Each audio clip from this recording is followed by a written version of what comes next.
Ladies and gentlemen, Assalamu alaikum wa rahmatullahi wa barakatuh. সবার উপরে আল্লাহর শান্তি বর্ষিত হোক। আমি এখন Dubai holy Quran international award কমিটির পক্ষ থেকে ভাই আরিফ জুলফারকে মঞ্চে আসার জন্য অনুরোধ করছি। ভাই আরিফ জুলফার। বিসমিল্লাহির রহমানির রহিম। আলহামদুলিল্লাহ ওয়াসসালাতু ওয়াসসালামু আলা রাসূলিল্লাহ। আজকের শ্রদ্ধেয় বক্তা doctor Zakir Naik, ladies and gentleman, এছাড়াও আমি ধন্যবাদ জানাচ্ছি শেখ মোহাম্মদ বিন রাশিদ আল মাকতুমকে, যিনি দুবাইয়ের যুবরাজ, এছাড়াও তিনি minister of defence. Dubai holy Quran international অ্যাওয়ার্ডের পক্ষ থেকে অত্যন্ত আনন্দের সাথে আমি আজকের অনুষ্ঠানে আমন্ত্রণ জানাই আমাদের শ্রদ্ধেয় অতিথি ডক্টর জাকির নায়েককে। আজকের লেকচারের বিষয় হল মিডিয়া এবং ইসলাম, যুদ্ধ নাকি শান্তি। লেকচার শুরুর আগে আমি অনুরোধ করব ডক্টর মোহাম্মদ নায়েক এবং ফারিক জাকির নায়েককে স্টেজ উপরে আসতে। প্রথমেই আমরা পবিত্র কোরআন থেকে তেলাওয়াত শুনব। ফারিক নায়েক হল ডক্টর জাকির নায়েকের ছেলে।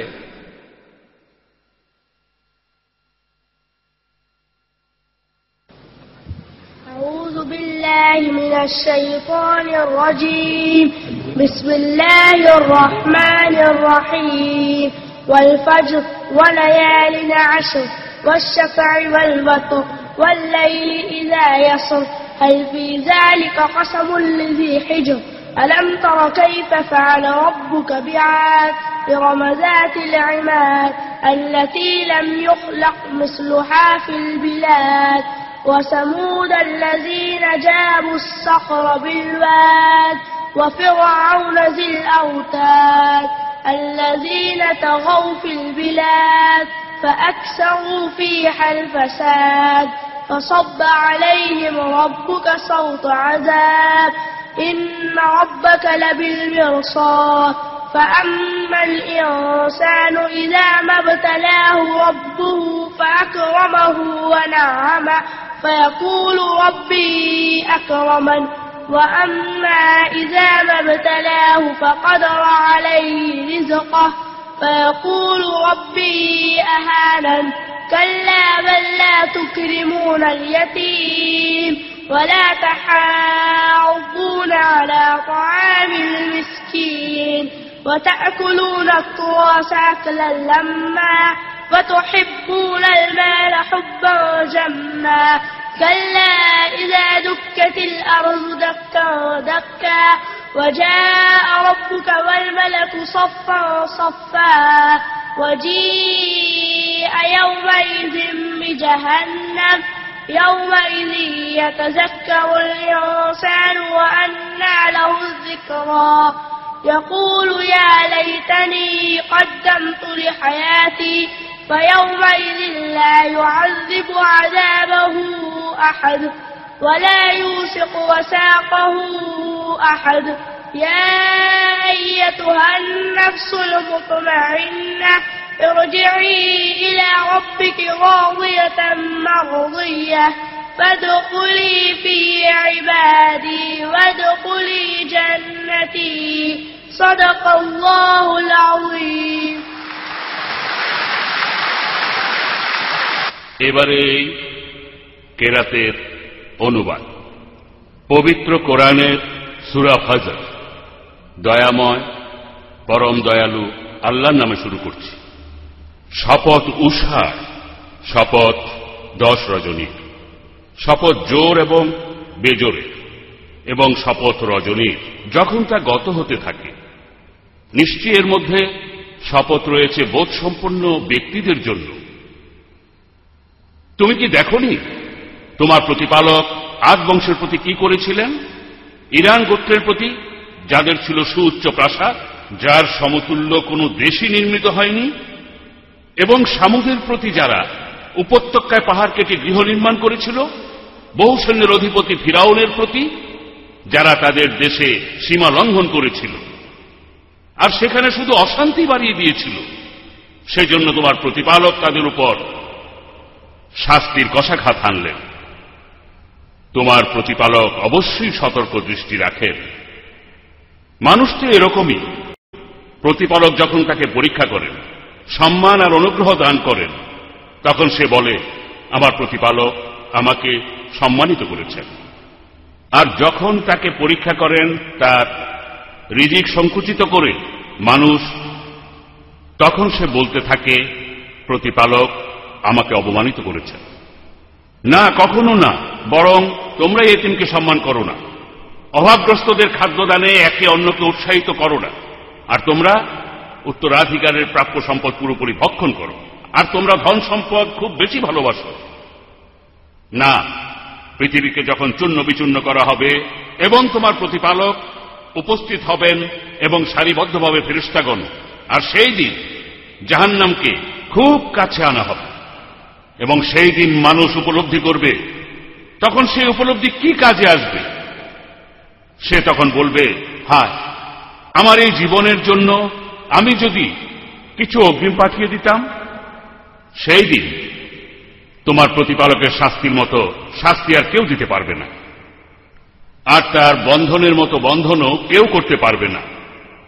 ন্যায়পরায়ণদের তখন বলা হবে, হে প্রশান্ত চিত্ত, তুমি তোমার প্রতিপালকের নিকট ফিরে আসো সন্তুষ্ট হয়ে, তোমার প্রতিপালকের নিকট ফিরে আসো সন্তোষ ভাজন হয়ে, এবং আমার বান্দাদের অন্তর্ভুক্ত হও, আর তুমি আমার জান্নাতে প্রবেশ করো। সাদাকাল্লাহুল আযীম। ডক্টর জাকির নায়েক সম্পর্কে এবার কিছু কথা বলি। পেশাগতভাবে একজন মেডিকেল ডাক্তার হলেও ডক্টর জাকির নায়েক বিশ্বজুড়ে পরিচিত ইসলাম ও অন্যান্য ধর্মের উপর একজন আন্তর্জাতিক খ্যাতিসম্পন্ন বক্তা হিসেবে। ডক্টর জাকির ইসলামের বিভিন্ন বিষয়ে ব্যাখ্যা দেন এবং ইসলাম সম্পর্কে ভুল ধারণাগুলো দূর করেন পবিত্র কোরআন, নবীজির মোহাম্মদ সাল্লাল্লাহু আলাইহি সাল্লামের হাদিস, অন্যান্য ধর্মের বিভিন্ন গ্রন্থগুলোর সাহায্যে, এর পাশাপাশি যুক্তি, বিশ্লেষণ ও বিজ্ঞানের সাহায্যে। ডক্টর জাকির নায়েকের বয়স এখন 39 বছর। ডক্টর জাকির বিশেষভাবে জনপ্রিয় অকাট্য যুক্তি দিয়ে বলা তার উত্তরগুলির জন্য, যখন লেকচার শেষে শ্রোতারা তাকে প্রশ্ন করেন। গত 10 বছরে ডক্টর জাকির বিভিন্ন দেশে 1000-এরও বেশি লেকচার দিয়েছেন, যেমন ইউএসএ, কানাডা, ইংল্যান্ড, সৌদি আরব, আরব আমিরাত, কুয়েত, কাতার, বাহরাইন, অস্ট্রেলিয়া, নিউজিল্যান্ড, এছাড়াও আরো অনেক দেশে। আমি এখন ডক্টর জাকির নায়েককে স্টেজে আসার জন্য অনুরোধ করব। আসেন ডক্টর জাকির নায়েক।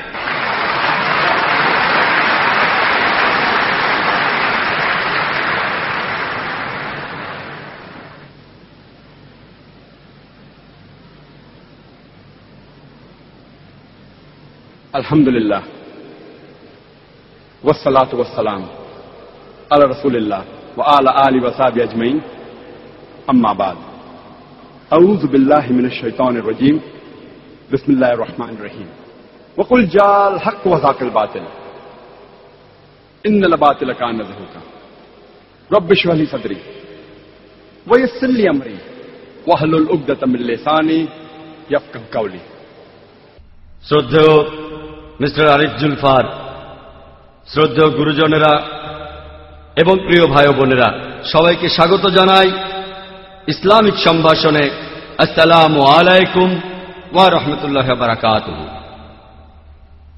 আল্লাহ সুবহানাহু ওয়া তাআলার দয়া, শান্তি এবং রহমত সবার উপর বর্ষিত হোক।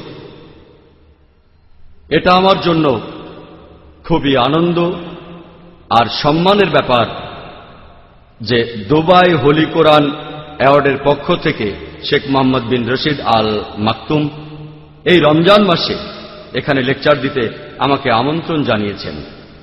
আজকের এই অনুষ্ঠানের বিষয় হল মিডিয়া এবং ইসলাম, যুদ্ধ নাকি শান্তি। মিডিয়া এর সংজ্ঞা হল যে উপায়ে জনগণের সাথে যোগাযোগ করা হয়। মিডিয়া হল জনসাধারণের কাছে প্রচারের মাধ্যম। আর ইসলাম এসেছে আরবি শব্দ সালাম থেকে, যার অর্থ শান্তি।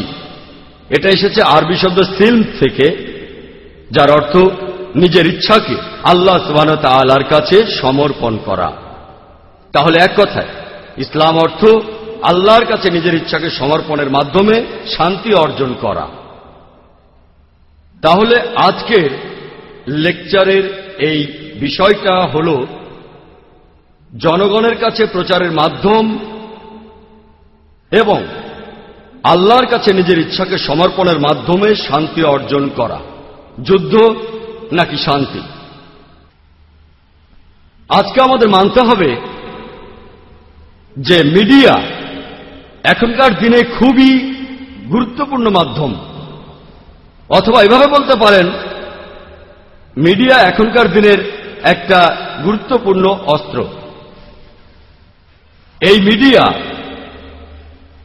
কালো জিনিসকে সাদা করে ফেলতে পারে, এই মিডিয়া দিনকে রাত বানাতে পারে, এই মিডিয়া হিরোকে ভিলেন বানাতে পারে আর ভিলেনকে হিরো। এই মিডিয়া জনগণের কাছে প্রচারের মাধ্যম, অনেক কিছু করতে পারে। আমাদের বিজ্ঞান প্রযুক্তি যত উন্নত হচ্ছে, মিডিয়াও সেই সাথে ততই উন্নত হচ্ছে। বর্তমানে জনগণের কাছে প্রচারের মাধ্যম অর্থাৎ মিডিয়া, এটাকে মোটামুটিভাবে 4 ভাগে ভাগ করা যায়। প্রথমটা হল প্রিন্ট মিডিয়া, এটাকেও 2 ভাগে ভাগ করা যায়, নন পিরিয়ডিক্যাল আর পিরিয়ডিক্যাল প্রিন্ট মিডিয়া। নন পিরিয়ডিক্যাল প্রিন্ট মিডিয়ার মধ্যে আছে লিটারেচার, যেমন প্রবন্ধ, বুকলেট, বই ইত্যাদি।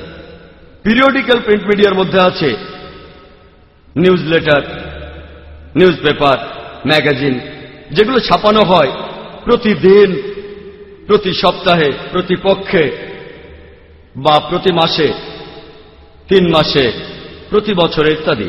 এটা হলো মিডিয়ার প্রথম টাইপটা, প্রিন্ট মিডিয়া। দ্বিতীয় টাইপের মিডিয়া হলো অডিও মিডিয়া।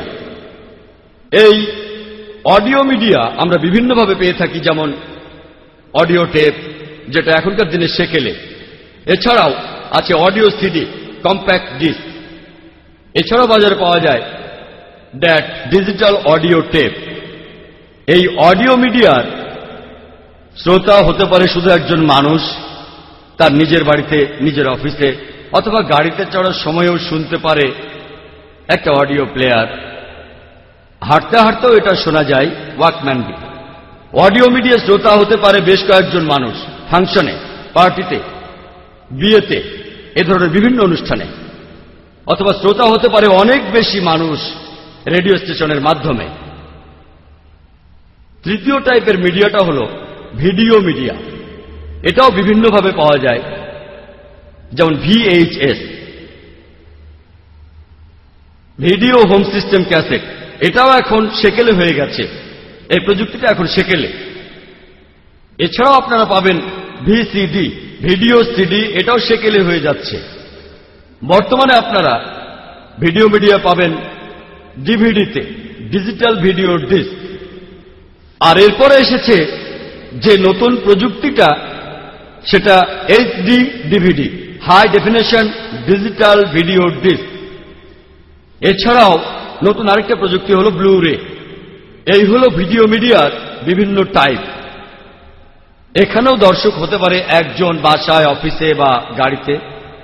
দর্শক হতে পারে কয়েকজন, অথবা এখানে দর্শক হতে পারে অনেক বেশি মানুষ, যেমন বিভিন্ন TV station, satellite channel, cable TV. মিডিয়ার সর্বশেষ টাইপটা computer media, IT, information technology. এখানেও ইউজার হতে পারে একজন, কয়েকজন অথবা অনেক বেশি মানুষ। অনেক বেশি মানুষ ব্যবহার করতে পারে, যেমন ইন্টারনেট। এগুলো বিভিন্নভাবে পাওয়া যায়, যেমন ডিস্কেট, সিডি, হার্ড ডিস্ক, আরো অনেক।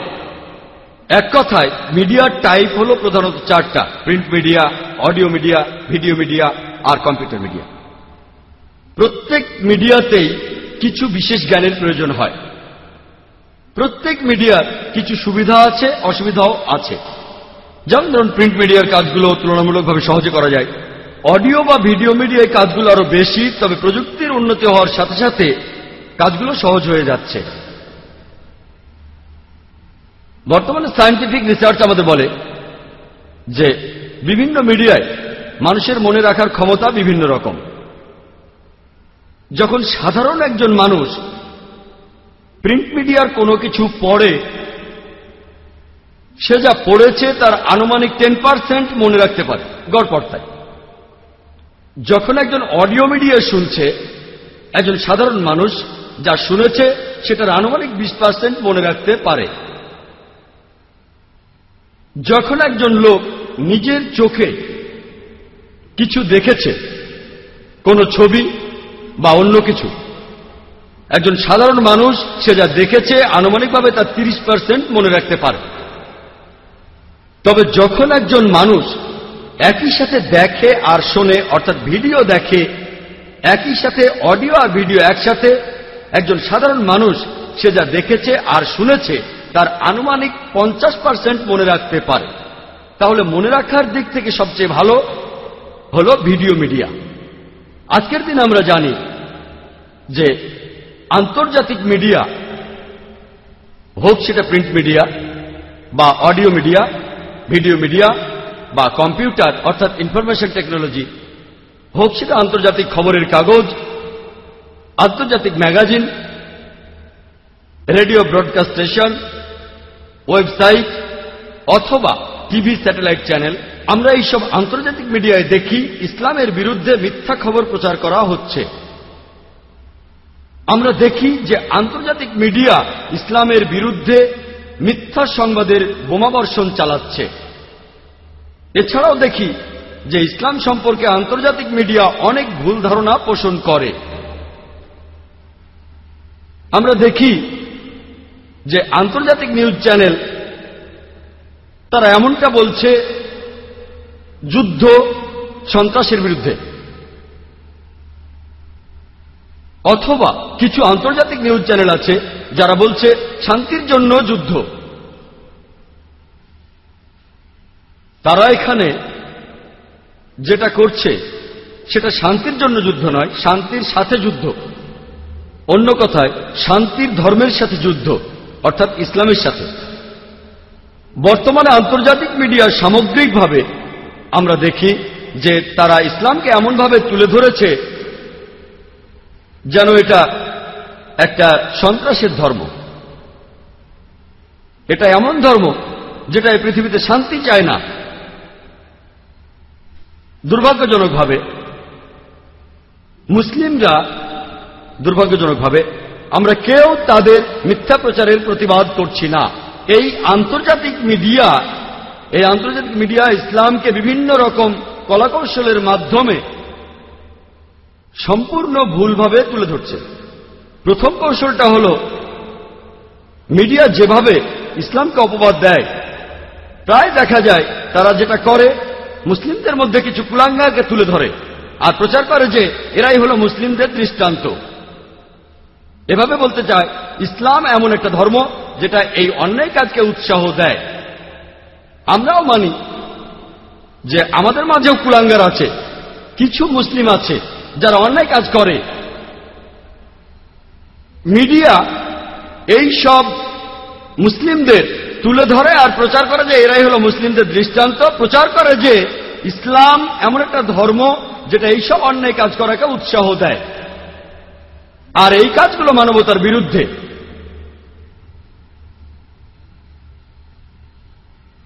আমরা সবাই কথা জানি, আন্তর্জাতিক মিডিয়া বলে যে ইসলামী মাদ্রাসাগুলো নিষিদ্ধ করে দেওয়া উচিত।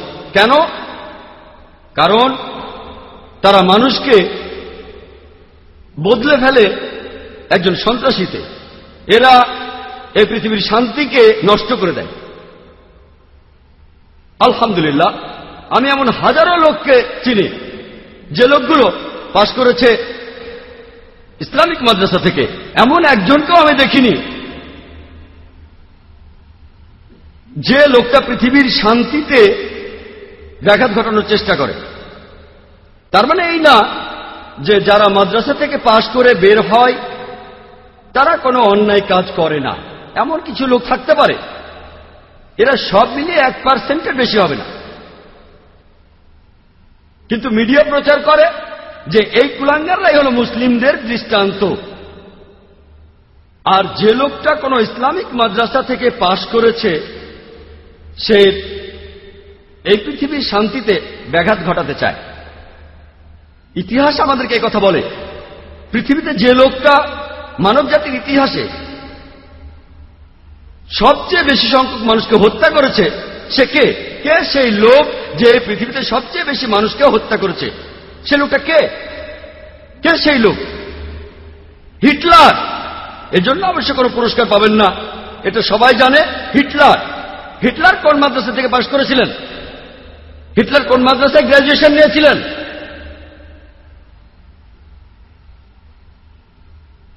এরপর আরো ইতিহাস ঘাটেন, মুসলিনীকে দেখেন, সেও হাজার হাজার মানুষ হত্যা করেছে। মুসলিনী কোন মাদ্রাসায় পড়েছে? আমরা একথাও জানি যে মাফিয়া, কুখ্যাত ড্রাগস স্মাগলার, তারা কোন মাদ্রাসার গ্র্যাজুয়েট? একটা লিস্ট করেন, পৃথিবীর সবচেয়ে বড় অপরাধীদের লিস্ট। মিডিয়া যেভাবে বলে তেমন না, সত্যি সত্যি যদি প্রমাণ থাকে যে সে লোক অপরাধী, মিডিয়া কাকে টেররিস্ট নাম্বার 1 বলে সেটা নিয়ে কথা বলছি না কোনো প্রমাণ ছাড়া। যে লোকগুলো আসলেই অপরাধী, যেখানে অপরাধের প্রমাণ আছে যে তারা পৃথিবীর শান্তি নষ্ট করেছে, তাদের পরিচয় জানার চেষ্টা করেন। তাদের মধ্যে 1% লোকও পাবেন না, 0.1% লোকও পাবেন না মাদ্রাসায় পড়েছে। তারা পড়েছে বিভিন্ন ইউনিভার্সিটিতে। আমিও সেখান থেকে পাশ করেছি, হোক সৌভাগ্য বা দুর্ভাগ্য, আমি পাশ করেছি তেমনই একটা ইউনিভার্সিটি থেকেই, বোম্বে থেকে পাশ করেছি। স্কুল পাশ করার পরে মেডিকেল কলেজে পড়েছি, যেভাবে একজন ডাক্তার পাশ করে। এভাবে মিডিয়া মুসলিমদের ভেতর কিছু কুলাঙ্গার তুলে ধরে আর বলে যে এরাই মুসলিমদের দৃষ্টান্ত। যদি কেউ ইসলাম ধর্মকে বিচার করতে চায় তাহলে মুসলিমরা বা মুসলিম সমাজ কি করে সেটা দিয়ে বিচার করলে হবে না। আপনারা যদি ইসলাম ধর্মকে ঠিকভাবে বিচার করতে চান, আপনাকে বিচার করতে হবে মূল ধর্মগ্রন্থগুলো দিয়ে। ইসলাম ধর্মের মূল ধর্মগ্রন্থগুলো হল পবিত্র কোরআন এবং শেষ নবী মুহাম্মদ সাল্লাল্লাহু আলাইহি সাল্লামের সহিহ হাদিস। আমি চ্যালেঞ্জ করছি, মানুষের মধ্যে থেকে যে কোনো লোক মাত্র একটা নীতি খুঁজে বের করেন পবিত্র কোরআন থেকে অথবা সহিহ হাদিস থেকে যেটা সামগ্রিকভাবে মানবতার বিরুদ্ধে। মনে করেন আপনি পরীক্ষা করে দেখবেন একটা গাড়ি কতখানি ভালো, আর মার্কেটের লেটেস্ট গাড়িটা মার্সিডিজ 600 ACL মার্কেটে নতুন এসেছে।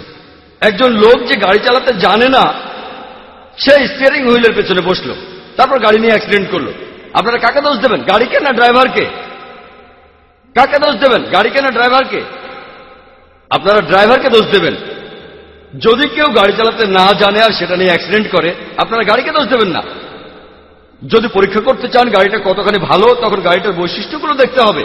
এর পিকআপ কত, নিরাপত্তা ব্যবস্থাগুলো কেমন, গাড়িটার স্পিড কত, গিয়ারের অবস্থা কি, তারপরে বলতে পারবেন গাড়িটা কতখানি ভালো। আর যদি গাড়িটা পরীক্ষা করে নিতে চান ভালো করে, তাহলে স্টিয়ারিং হুইলের পেছনে বসান একজন এক্সপার্ট ড্রাইভারকে। একইভাবে কোন মুসলিমকে দিয়ে যদি দৃষ্টান্ত দিতে চান যে ইসলাম ধর্ম কতটা ভালো, এ ব্যাপারে সবচেয়ে সেরা দৃষ্টান্ত নবীজি মুহাম্মদ সাল্লাল্লাহু আলাইহি সাল্লাম। আমার দিকে তাকিয়ে আপনারা ইসলাম ধর্মকে বিচার করবেন না, অন্য কোন মুসলিম অথবা মুসলিম সমাজের কাজগুলোকে দেখবেন না। এখানে দেখবেন এক্সপার্ট কোন ড্রাইভারকে বা মানুষকে, যিনি ইসলাম ধর্মের নিয়মগুলো জানেন পুরোপুরি। তিনি হলেন সর্বশেষ চূড়ান্ত নবী মুহাম্মদ সাল্লাল্লাহু আলাইহি সাল্লাম। ইসলামের অপবাদ দিতে মিডিয়া আরো যে কৌশলগুলো অবলম্বন করে সেটা হল তারা প্রসঙ্গ ছাড়াই পবিত্র কোরআনের বিভিন্ন উদ্ধৃতি দেয়। আর পবিত্র কোরআনের একটি আয়াত যেটা সমালোচকদের খুব পছন্দ, সেটা পবিত্র কোরআনের সূরা তাওবার 5 নম্বর আয়াত। বলা হয়েছে, যখনই তোমরা কোনো কাফিরকে দেখবে তাকে মেরে ফেলবে। আর যদি কোরআন খোলেন এই আয়াতটা দেখবেন, অনুবাদটাও দেখতে পাবেন, যখনই তোমরা কোনো কাফিরকে দেখবে তাকে মেরে ফেলবে। তবে এটা প্রসঙ্গ ছাড়া উদ্ধৃতি। তারা কোরআনের আয়াতের উদ্ধৃতি দেয় কোনো প্রসঙ্গ ছাড়া, হাদিসের উদ্ধৃতিও দেয় প্রসঙ্গ ছাড়া। এই প্রসঙ্গটা এর প্রথম দিকের আয়াতে আছে। বলা হয়েছে যে একটা শান্তি চুক্তি হয়েছিল সেখানকার মুসলিম আর মক্কার মুশরিকদের ভেতর, আর মক্কার মুশরিকরাই পরে এই শান্তি চুক্তির শর্তগুলো ভেঙেছিল। আর তখন আল্লাহ সুবহানাহু ওয়া তাআলা পবিত্র কোরআনের সূরা তাওবার 5 নম্বর আয়াত নাজিল করলেন।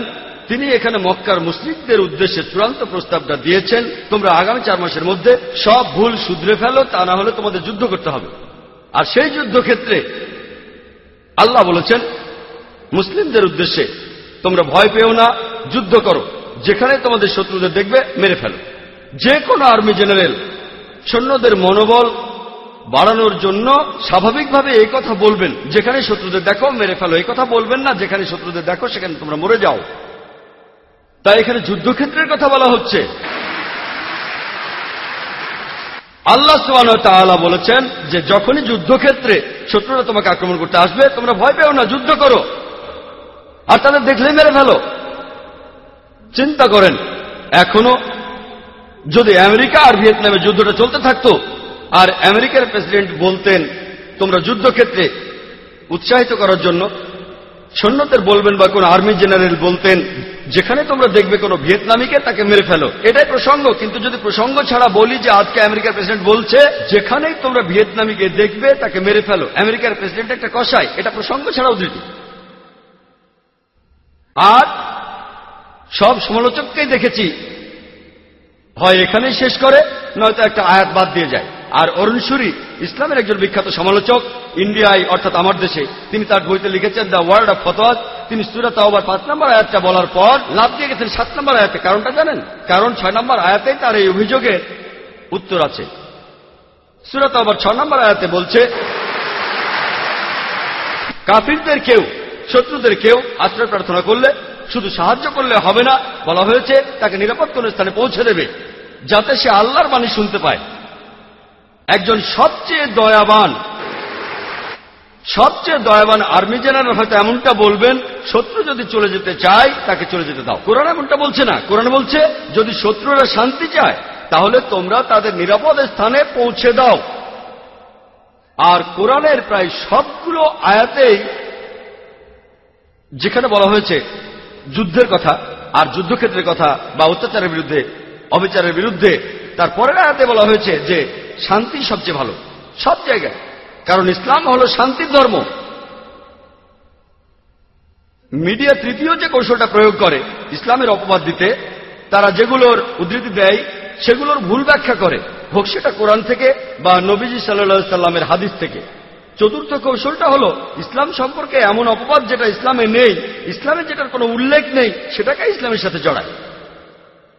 মিডিয়ার পঞ্চম কৌশলটা হচ্ছে তারা ইসলামের আলোকে ঠিক ব্যাখ্যাটাই দেয়, তবে সেটাকে আলাদা দৃষ্টিকোণ থেকে দেখে। তারা বলে যে মানুষ জাতির জন্য এটা একটা সমস্যা। তারা বলতে চায় যে ইসলাম মানুষ জাতির জন্য একটা সমস্যা। ইসলাম আসলে কোনো সমস্যা নয়, ইসলাম ধর্ম মানুষ জাতির সমস্যাগুলোর সমাধান।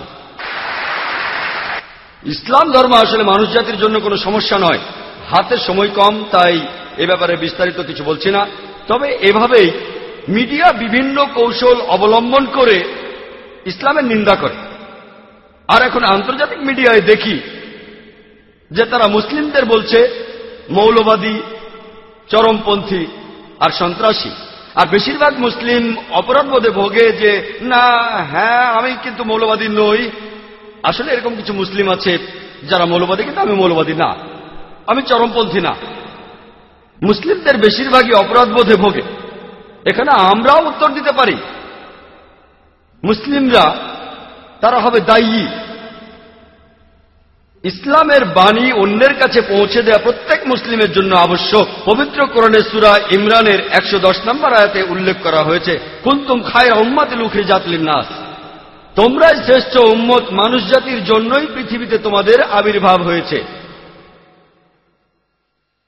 কুনতুম খায়রা উম্মাতিন উখরিজাত লিন-নাস তা'মুরুনা বিল মা'রুফ ওয়া তানহাউনা আনিল মুনকার ওয়া তু'মিনুনা বিল্লাহ।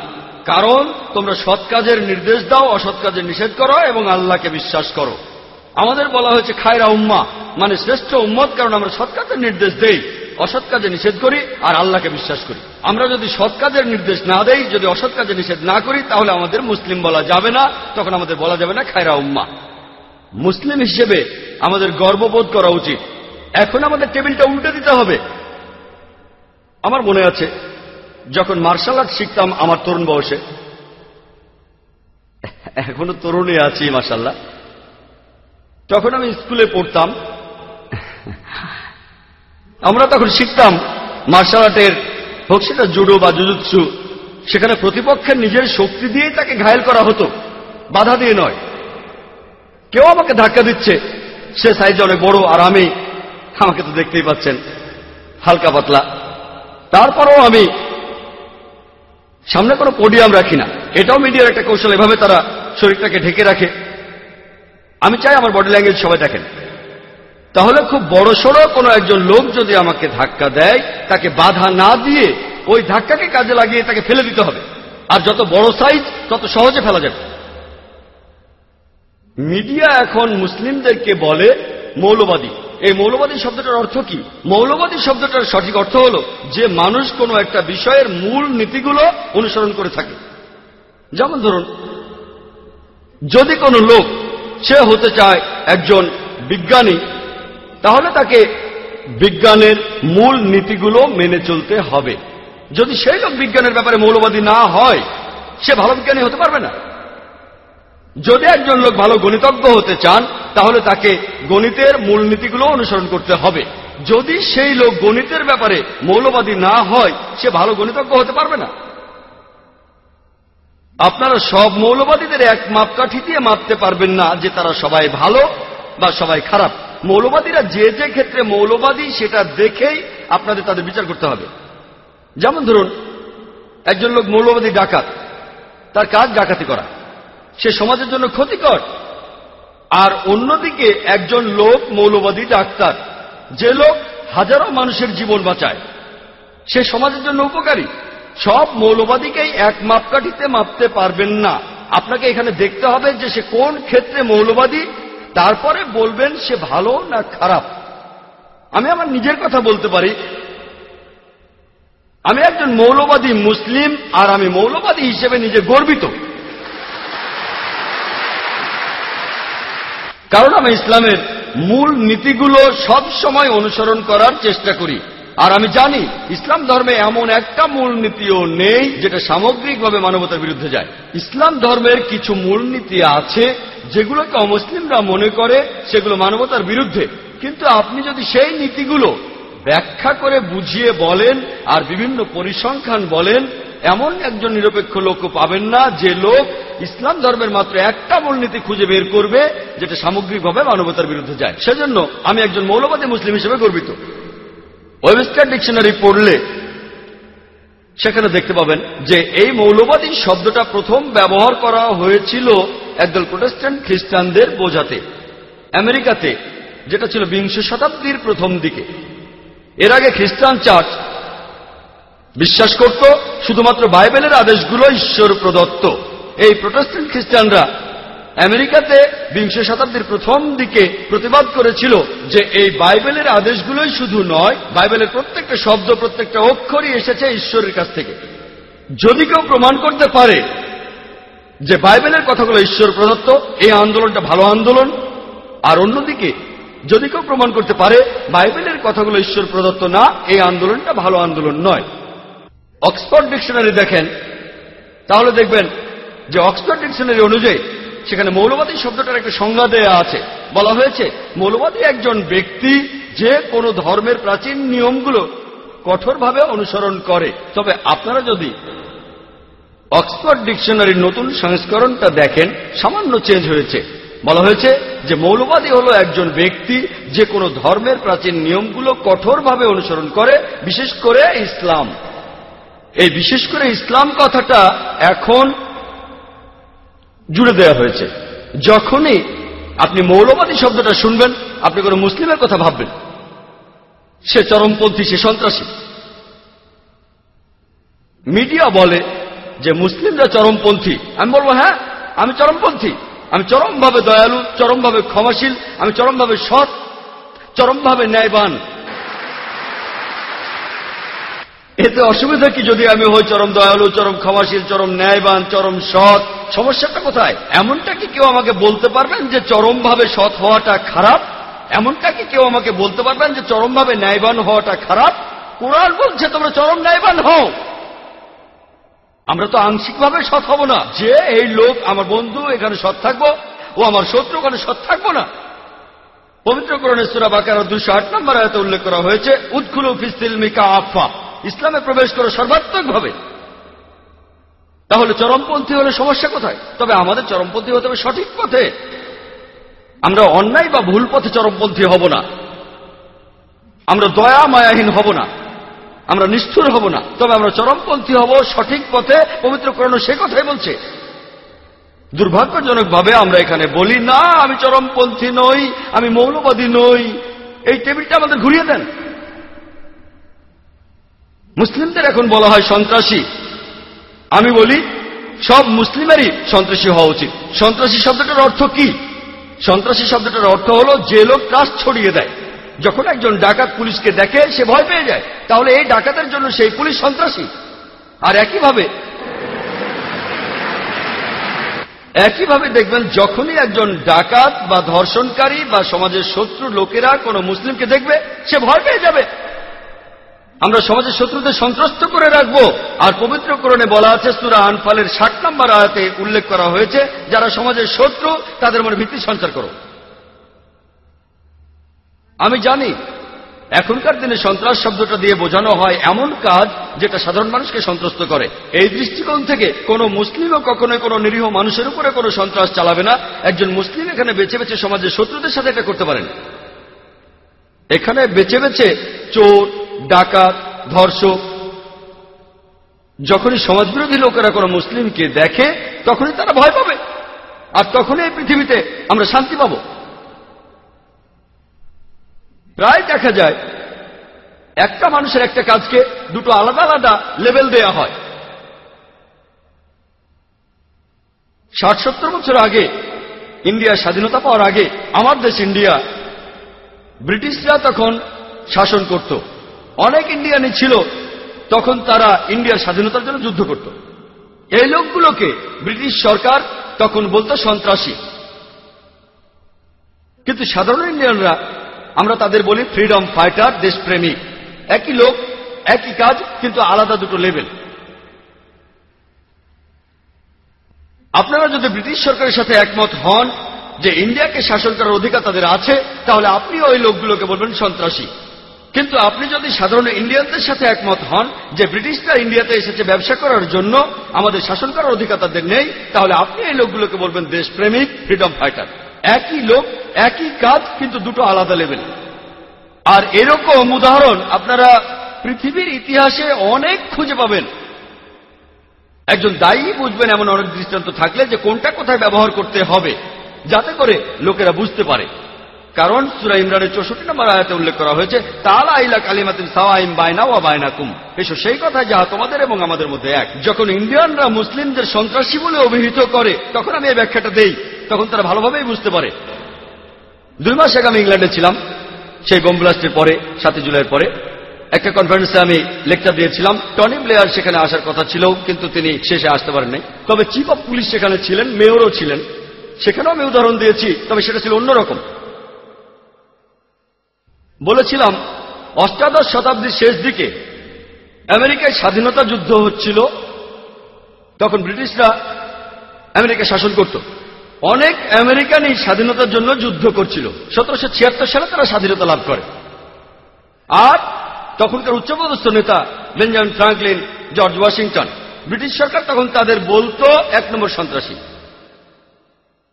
যে লোক ছিল 1 নম্বর সন্ত্রাসী, জর্জ ওয়াশিংটন, পরবর্তীতে তিনি হলেন ইউএস এর প্রেসিডেন্ট। চিন্তা করেন, সন্ত্রাসী 1 নম্বর, পরে হলেন আমেরিকার প্রেসিডেন্ট। আর তিনি হলেন আমেরিকার প্রথম প্রেসিডেন্ট যাকে সবাই শ্রদ্ধা করেন, এমনকি জর্জ বুশও।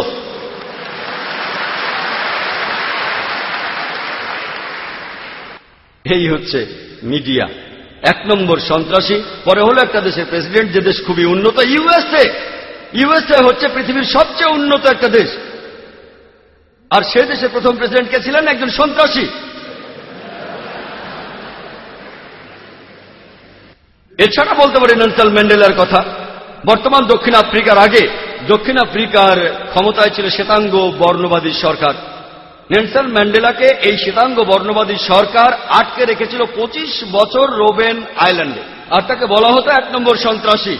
পরবর্তীতে যখন দক্ষিণ আফ্রিকা বর্ণবাদী সরকারের হাত থেকে মুক্ত হল, তখন দক্ষিণ আফ্রিকার প্রেসিডেন্ট হলেন ম্যান্ডেলা। এরপরে নেলসন ম্যান্ডেলা শান্তিতে নোবেল পুরস্কার পেলেন। আর তিনি নতুন কোনো কাজের জন্য এই শান্তি পুরস্কারটা পাননি। এমন না যে আগে তিনি সন্ত্রাসী ছিলেন তারপর ভালো হয়ে গেছেন, একটা খারাপ লোক ভালো হয়ে গেল, এরকম না। সেই একই কাজ যেটার জন্য তাকে সন্ত্রাসী বলা হয়েছে, কয়েক বছর পরে সেটার জন্য তিনি শান্তিতে নোবেল পেলেন। এটা খুবই অদ্ভুত। একই কাজ যে কারণে তিনি 25 বছর জেলখানায় ছিলেন, তাকে সন্ত্রাসী বলা হতো, সেই কাজের জন্যই তিনি শান্তিতে নোবেল পুরস্কার পেয়েছেন। আর ঠিক এইভাবেই মিডিয়া বদলে দেয়, দিনকে রাত বানায়, কালোকে সাদা বানায়, হিরোকে ভিলেন বানায়, আর ভিলেনকে বানায় হিরো।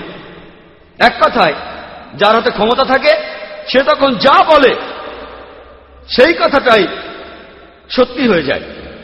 আমরা জানি যে হিটলার যখন ইউরোপে আক্রমণ করেছিল অনেক দেশ বাধা দিয়েছে, এমনকি ফ্রান্সও বাধা দিয়েছিল।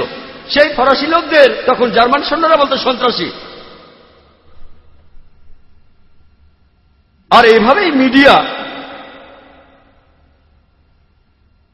খবর তুলে ধরে। দুর্ভাগ্যজনকভাবে মুসলিমরা, দুর্ভাগ্যজনকভাবে আমরা অনেক পেছনে পড়ে আছি। আমাদের জানতে হবে কিভাবে টেবিলটা উল্টে দেয়া যায়।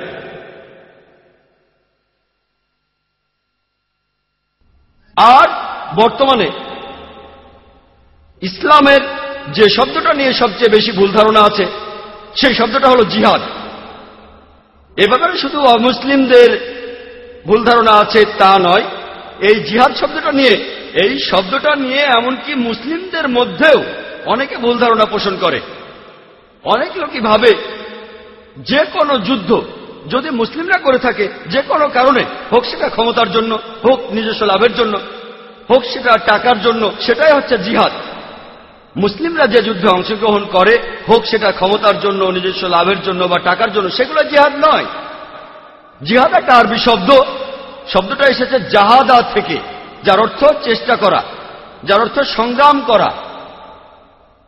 ইসলাম ধর্মের শব্দটার অর্থ নিজের বিভিন্ন অন্যায় আকাঙ্ক্ষার বিরুদ্ধে চেষ্টা আর সংগ্রাম করে যাওয়া।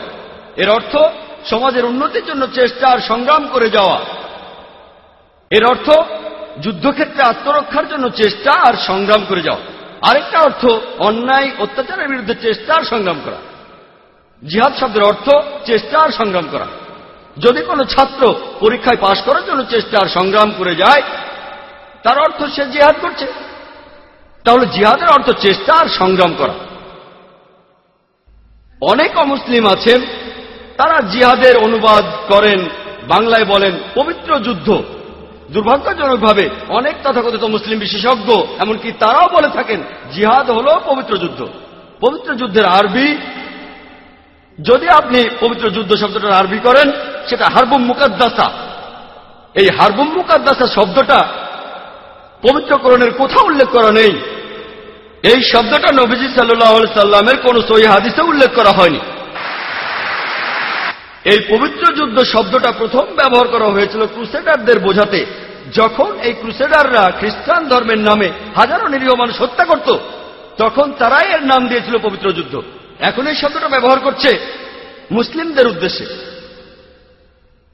তাহলে এই হলো মিডিয়া।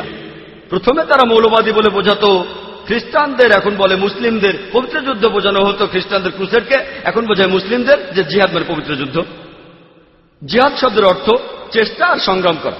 প্রত্যেক মুসলিমেরই দায়ী হওয়া উচিত। আমাদের নবীজি বলেছেন, সহিহ বুখারীতে উল্লেখ করা হয়েছে, বল্লিগু আন্নী ওয়ালাউ আয়া, প্রচার করো যদি একটি মাত্র আয়াতও জানো, হয়তো বলবেন না, আমি যেদিন শেখ আহমেদ দিদাতের মতো হব সেদিনই দাওয়া শুরু করব, সে সময় আপনার তখনও আসবে না।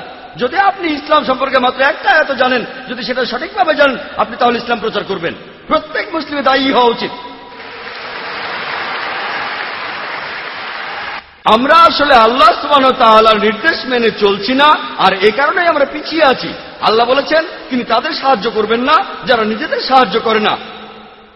এখানে তো আমাদের, এটা আমাদের। 9/11-এর পরে ইসলামকে অপবাদ দেওয়ার প্রবণতাটা অনেক বেড়ে গেছে। আমি 2 বছর আগে আমেরিকাতে গিয়েছিলাম, 2003 সালের অক্টোবর মাসে। লস অ্যাঞ্জেলেসে গিয়েছিলাম, আর আমি রেডি ছিলাম, পরেছি কোট, টাই, দাড়ি, মাথায় টুপি, রেডি ছিলাম যে আমাকে প্রশ্ন করা হবেই। দায়ীকে সবসময় রেডি থাকতে হয়। আমি যখন ইমিগ্রেশনে গেলাম, ও দাড়ি, টুপি, আপনি এনকোয়ারিতে যান। আমি রেডি ছিলাম। তারা বলল, আপনি কেন এসেছেন? বললাম, একটা পুরস্কার নিতে। পুরস্কার কিসের জন্য? বললাম, মানবতার জন্য পুরস্কার। লস অ্যাঞ্জেলেসে একটা সংস্থা ছিল আমেরিকায়, তারা আমাকে পুরস্কারটা দেবে। কেন, আপনি কি করেছেন? আমি বললাম, আমি সত্যকে ছড়িয়ে দেই। আপনাদের যিশু নিজেই বলেছেন, সত্যকে খুঁজে বেড়াও আর সত্যই তোমাকে মুক্ত করবে। আমিও এভাবে সত্যকে ছড়িয়ে দেই। আমি মিথ্যে বলিনি, আমি একজন দায়ী। আমি দ্বীনুল হককে ছড়িয়ে দেই, এটাই সত্যের ধর্ম। তারপর তারা আমাকে বিভিন্ন রকম প্রশ্ন করতে লাগলো। কাস্টমসে যাওয়ার পর তারা আমার ব্যাগ খুলল, সেখানে আমার ভিডিও ক্যাসেট দেখলো, জিহাদ অ্যান্ড টেররিজম। তারপর প্রশ্ন করলো, আপনি কি জিহাদে বিশ্বাস করেন? বললাম, হ্যাঁ। এমনকি যীশু খ্রিস্ট নিজেও জিহাদে বিশ্বাস করতেন, তিনিও চেষ্টার কথা বলেছেন, আমিও চেষ্টায় বিশ্বাস করি। যিশু যা বলেছেন আমি সেটা বিশ্বাস করি, সবাইকে চেষ্টা করতে হবে। না না, আপনি কি যুদ্ধ করায় বিশ্বাস করেন? বললাম, এই কথাটা বাইবেলে উল্লেখ আছে, বুক অব এক্সোডাসে 22 নম্বর অধ্যায়ে আপনাকে যুদ্ধ করতে হবে। বাইবেলে উল্লেখ করা আছে বুক অব এক্সোডাসের 32 নম্বর অধ্যায়ে যুদ্ধ করতে হবে। বুক অব নাম্বারসের 31 নম্বর অধ্যায়ে যুদ্ধ করো। যীশু খ্রিস্ট নিজের মুখে বলেছেন গসপেল অব লুকের 22 নম্বর অধ্যায়ে, তরবারি নিয়ে তোমরা যুদ্ধ করো। কিন্তু তখন সেখানকার খ্রিস্টান কাস্টমস অফিসার বলল, সেটা তো আত্মরক্ষার জন্য। বললাম যে আমিও সেজন্য করি, আত্মরক্ষার জন্য। তারা বলল, স্যার আপনাকে আরেকটা প্রশ্ন করতে পারি? বললাম, কোনো সমস্যা নেই। তখন আমার হোস্টকে বললাম, আমি ইমিগ্রেশনে দাওয়া দিচ্ছি, চিন্তা করবেন না।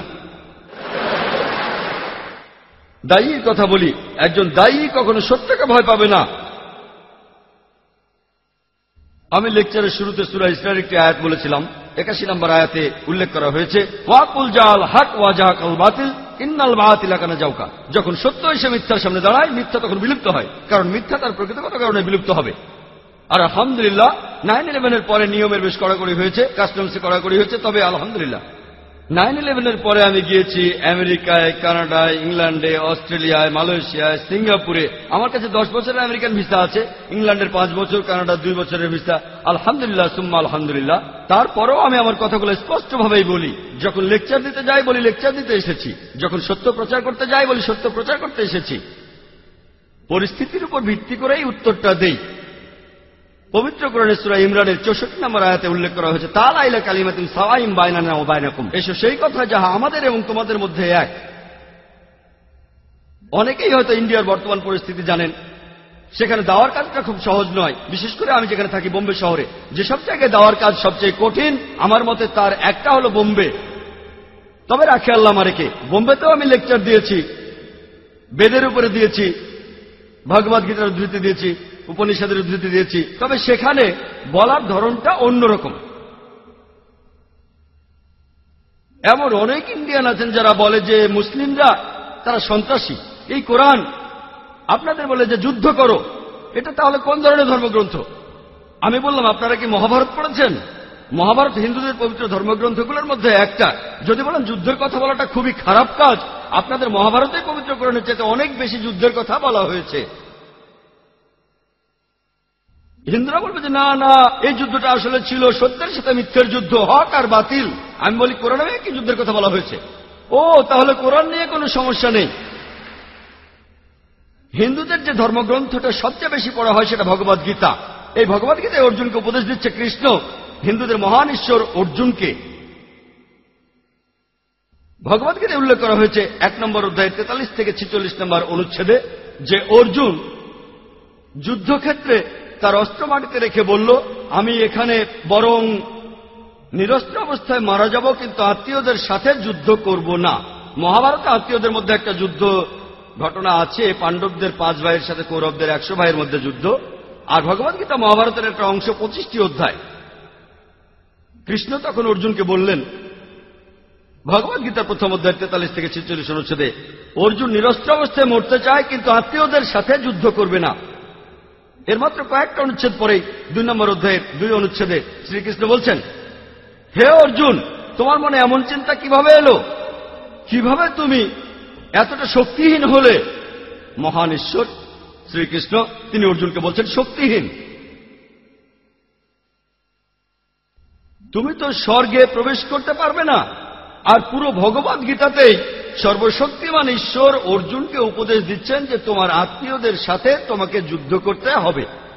এরপর আরো আছে ভগবদ গীতা 2 নম্বর অধ্যায়ের 31 থেকে 33 অনুচ্ছেদে, হে অর্জুন, তুমি একজন ক্ষত্রিয়। ধর্মের পক্ষ নিয়ে যুদ্ধ করা সেটা হচ্ছে তোমার দায়িত্ব।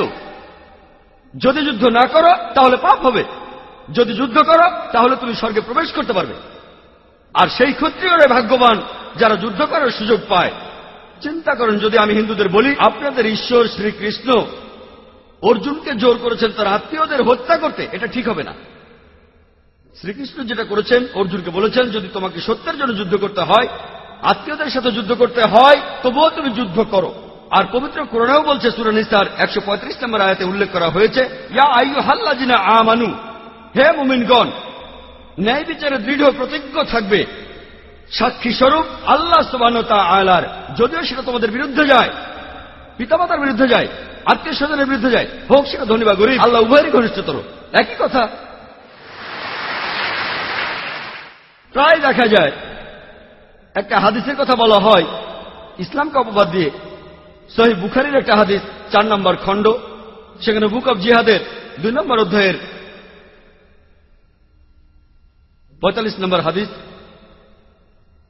আর সমালোচকরা বলে, আপনাদের নবী মুহাম্মদ সাল্লাল্লাহু আলাইহি সাল্লাম বলেছেন, যদি কোনো মুজাহিদ যুদ্ধক্ষেত্রে মারা যায় সে তাহলে বেহেশতে যাবে, যদি বেঁচে ফিরে আসে তাহলে পৃথিবীর সম্পদ পাবে। আর বিভিন্ন সমালোচক ইন্ডিয়ার, যেমন অনুসরী, তারা ইসলামের সমালোচনা করে এই হাদিসের উদ্ধৃতি দেয়। আমি তাদের বলি, আপনারা কি ভগবদ্গীতা পড়েননি? ভগবদ্গীতায় উল্লেখ আছে 2 নম্বর অধ্যায়ের 37 অনুচ্ছেদে, শ্রীকৃষ্ণ হিন্দুদের মহান ঈশ্বর তিনি অর্জুনকে বলছেন, হে অর্জুন, যাও যুদ্ধ করো। যদি মারা যাও তুমি তাহলে স্বর্গে যেতে পারবে, বেহেশতে যেতে পারবে, তুমি জান্নাতে যেতে পারবে, বেহেশতে। যদি তুমি বেঁচে ফিরে আসো তাহলে যুদ্ধের লুণ্ঠিত দ্রব্য তুমি পাবে। ঠিক একই কথা আছে সহিহ বুখারীতে, একই। আমি এই হিন্দুদের বলি, আপনাদের ধর্মগ্রন্থ কি পড়েননি যে এখন কোরআন হাদিসের ভুল বের করছেন? আমি আল্লাহ সুবহানাহু ওয়া তাআলার নির্দেশ মেনেই চলি, তাআলা ইলা কালিমাতিন সাওয়াইন বাইনানা ওয়া বাইনাকুম, এসো সেই কথা যাহা তোমাদের এবং আমাদের মধ্যে এক। তাই মুসলিমদের এটা জানতে হবে কিভাবে দাওয়া দিতে হয়, কিভাবে সত্যকে ছড়িয়ে দিতে হয়, কিভাবে। এবার টেবিলটাকে উল্টে দিতে হবে। আমি আগেও বলেছিলাম, তখন ইংল্যান্ডে ছিলাম, তারা মুসলিমদের নিয়ে অনেক কথা বলছিল, যেমন আত্মঘাতী বোমা, মুসলিমরা নিরীহ মানুষদের হত্যা করছে। একটা বই আছে, লিখেছেন একজন অ্যাসোসিয়েট প্রফেসর পলিটিক্যাল সায়েন্সের, শিকাগো ইউনিভার্সিটির প্রফেসর, নাম রবার্ট পেপ। তিনি একটা বই লিখেছেন যেটার নাম ডাইং টু উইন। তিনি একজন বিশেষজ্ঞ আত্মঘাতী বোমা হামলার উপরে, আত্মঘাতী সন্ত্রাস, আমেরিকাতে 1 নম্বর। রবার্ট পেপ, বইটার নাম ডাইং টু উইন। তিনি তার বইতে লিখেছেন, আত্মঘাতী বোমা হামলা এটা ইসলাম ধর্মে ছিল না। যদি আপনারা ইসলামের ইতিহাস পড়েন, কোরআন হাদিস পড়েন, সেখানে আত্মঘাতী বোমা হামলার কথা নাই। একেবারে প্রথমে যারা আত্মঘাতী বোমা হামলা করেছে তারা হলো তামিল টাইগার। পরবর্তীতে শুরু করলো মার্ক্সবাদী আর লেনিনবাদীরা। রবার্ট পেপ লিখেছেন যে ইরাকে আমেরিকানরা আসার আগে আত্মঘাতী বোমা হামলা ছিল না, আমেরিকানরা সেখানে আসলো আর আত্মঘাতী বোমা হামলা শুরু হয়ে গেল। কে বলেছেন? একজন অমুসলিম, একজন খ্রিস্টান আমেরিকান, যিনি আত্মঘাতী বোমা হামলার উপরে একজন বিশেষজ্ঞ রবার্ট পেপ। আর আমেরিকান অমুসলিমদের লেখা বই নিয়ে একটা লেকচার দেওয়া যেতে পারে। আমাদের জানতে হবে কিভাবে ধর্মকে প্রচার করতে হবে, এই সত্যের ধর্মকে। আপনারা জানেন যে ইংল্যান্ডে আয়ারের সমস্যা বেশ পুরনো না, এটাকে বলা যেতে পারে ক্যাথলিক টেররিজম, কিন্তু তারা এটাকে ক্যাথলিকদের সন্ত্রাস বলে না। কেন? কোন মুসলিম জড়িত থাকলে ইসলামিক টেররিজম, অমুসলিমের জড়িত থাকলে তারা এলাকার কথা বলে, ধর্মের কথা বলে না। কেন? আর ঠিক এইভাবেই মিডিয়া বিভিন্ন খবর তুলে ধরে আর সেটাকে ভুলভাবে প্রচার করে থাকে। এই মিডিয়া, যেমন ধরেন, যদি এটা ইন্ডিয়ার মিডিয়ায় আসে যে 50 বছরের এক আরব ইন্ডিয়ায় আসলো আর 16 বছরের একটি মেয়েকে বিয়ে করলো, হেডলাইন 50 বছরের মুসলিম আরব 16 বছরের মেয়েকে বিয়ে করেছে। কিন্তু যদি 50 বছরের কোন অমুসলিম 6 বছরের একটি মেয়েকে রেপ করে, এটা নিয়ে ছোট্ট খবর হয়।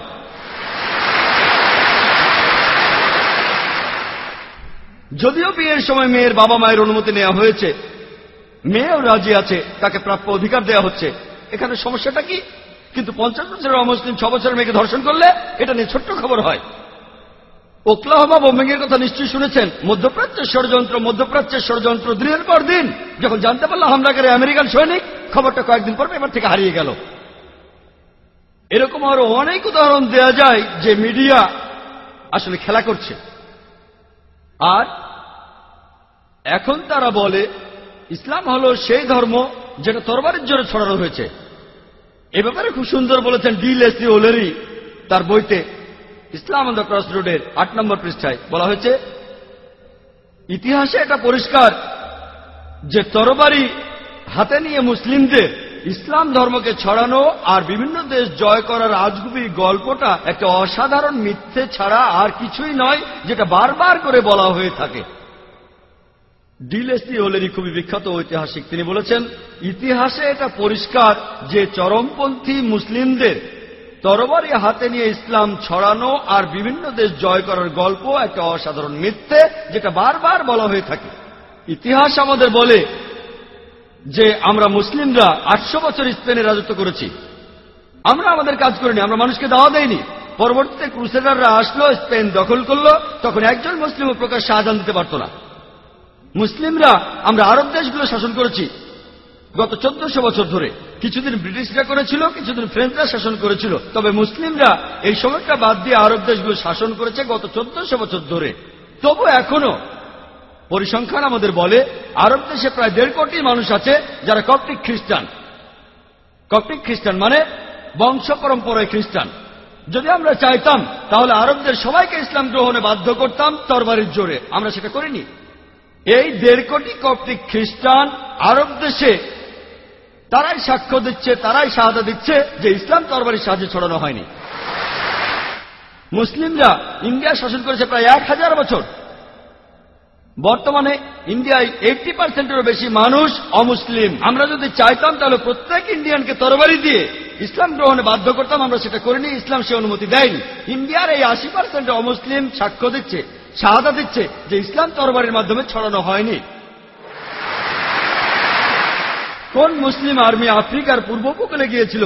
কোন মুসলিম আর্মি ইন্দোনেশিয়ায় গিয়েছিল, যে দেশে মুসলিমদের সংখ্যা সবচেয়ে বেশি? কোন মুসলিম আর্মি গিয়েছিল মালয়েশিয়ায়, যেখানে 50%-এর বেশি মুসলিম? কোন মুসলিম আর্মি? কোন তরবারি? এটা হলো বুদ্ধির তরবারি। পবিত্র কোরআনে আছে, সূরা নাহলের 125 নম্বর আয়াতে উল্লেখ করা হয়েছে, উদু ইলা সাবিলি রাব্বিকা বিল হিকমা ওয়াল মাউইজাতিল হাসানা ওয়া জাদিলহুম বিল্লাতি হাসান। প্রতিপালকের পথে মানুষকে আহ্বান করো হিকমত ও সদুপদেশ দ্বারা, এবং তাদের সাথে তর্ক করো আর তাদের যুক্তি দেখাও সবচেয়ে উত্তম ও গ্রহণযোগ্য পন্থায়। একবার একটা আর্টিকেল ছাপা হয়েছিল রিডার্স ডাইজেস্ট অ্যালবাইনা কেয়ার বুকে 1986 সালে। এটা পরে প্লেন ট্রুথ ম্যাগাজিনেও ছাপা হয়েছিল। একটা জরিপ চালানো হয়েছিল প্রধান ধর্মগুলোর অনুসারীদের নিয়ে। মোট 50 বছরের হিসাব সেখানে ছিল, 1934 সাল থেকে 1984 সাল পর্যন্ত। আর যে ধর্মের অনুসারীদের সংখ্যা সবচেয়ে বেশি হারে বেড়েছে সেটা হল ইসলাম, 235%। খ্রিস্টান ধর্ম মাত্র 47%। এবার আমি প্রশ্ন করি, এই 50 বছরের মধ্যে এমন কোন যুদ্ধ হয়েছিল 1934 সাল থেকে 1984 সালের মধ্যে, যে কারণে লক্ষ লক্ষ মানুষ ইসলাম গ্রহণ করছে? কোন যুদ্ধ? কোন যুদ্ধ? আজকে পৃথিবীতে ইসলামের প্রসার সবচেয়ে বেশি হারে বাড়ছে।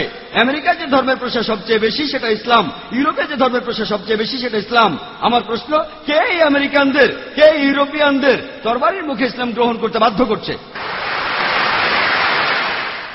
9/11-এর আগে ইসলামের নামে মিডিয়া যে অপবাদ দিত সেটা হলো ইসলাম ধর্ম নারীদের কোনো অধিকার দেয় না।